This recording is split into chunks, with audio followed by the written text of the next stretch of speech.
Hi everyone, my name is Gray. I'm the dietitian and health coach with MLK Health Center and Pharmacy. For this video, I'm going to be talking about the keto diet.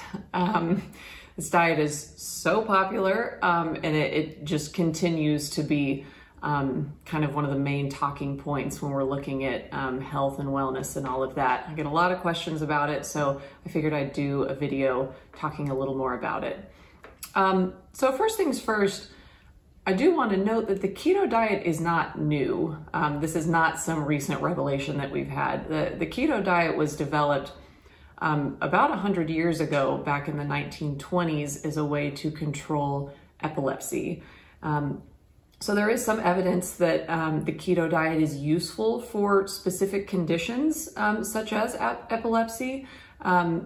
So, you know, it's not something that, like I said, it's not new. It's been around for a while. It's just sort of had a resurgence here in the last few years. So what is a keto diet?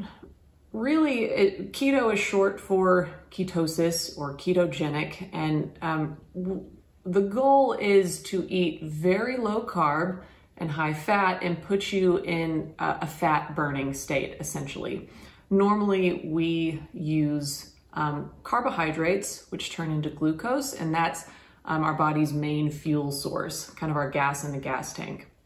But with a keto diet, you're trying to put your body into ketosis, which is basically where you don't have any more carbs to use, you don't have any more glucose, and you're switching over to burning fat as energy. So this isn't necessarily a good or bad thing. This is sort of a normal backup metabolism that our body has for when we were in times of famine, or we were needing to conserve energy, or there was just a lack of food. So that's really the goal of ketosis, is to put you in that fat burning state and ideally help you lose weight. Another way to really break this down is by looking at the macronutrients of a normal diet compared to a ketogenic diet. So for a normal diet, we'd be getting about 50% of our calories from carbs, about 30% of our calories from fat, and 20% of our calories from protein. But in a ketogenic diet, we're getting around 5% of our calories from carbs, about 75% of our calories from fat, and then 20% of our calories from protein. So you can see the difference between those two. There's going to be a pretty dramatic reduction in carbohydrates and a pretty big increase in the amount of fat that somebody is consuming. Another way to look at this is, let's say a banana. A banana is going to have about all the all the carbohydrates that somebody can have if they're on a keto diet. So that means that that person on a keto diet, they could have that banana, and then for the rest of the day, they could not have any juices, sodas, fruits, pastas, starchy vegetables like potatoes, no rice, no oatmeal, no breads, no other carbohydrates, because they've already pretty much reached their cap. So all of their other calories would need to come from various sources of fats, non-starchy vegetables, meats, those sorts of things.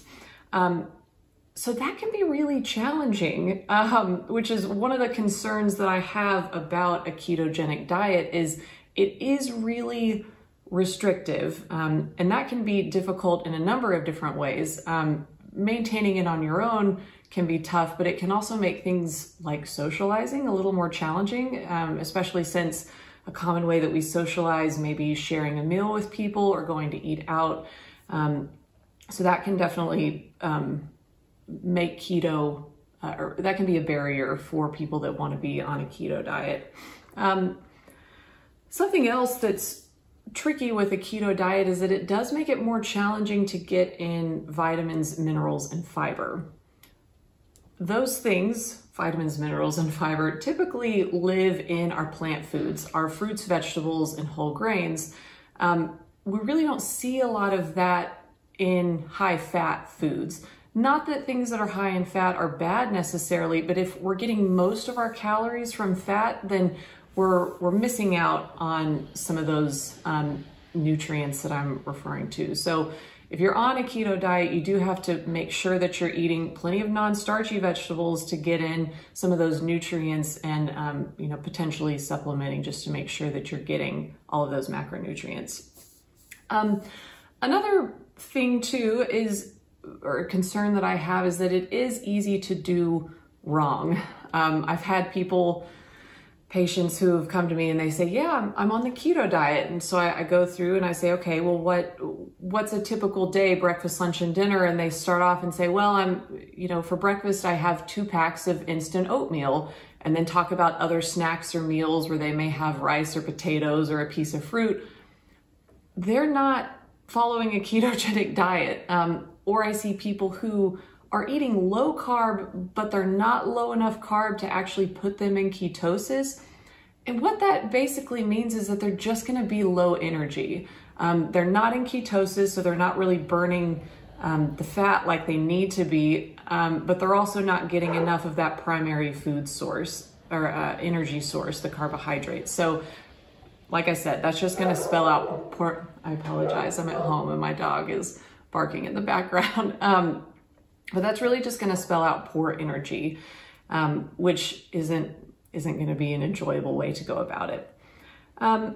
So I think there's a time and a place for ketosis, and I know that a lot of people have, they've had great results, maybe managing diabetes or losing weight.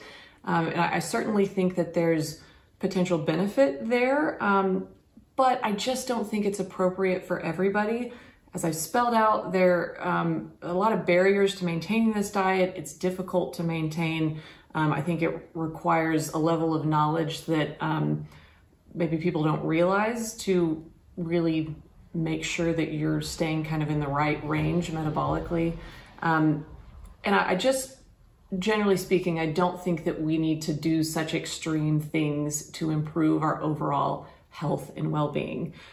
So something to keep in mind if you do want to get healthier or lose weight or help manage your diabetes, there are lots of things that you can do that are not going quite to that extreme.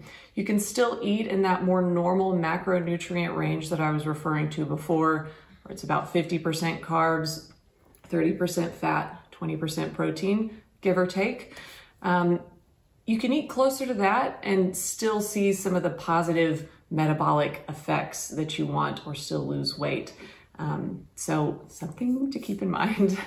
I do hope this was helpful. If you're interested in more nutrition or wellness videos, please check out our YouTube channel. Thanks for watching.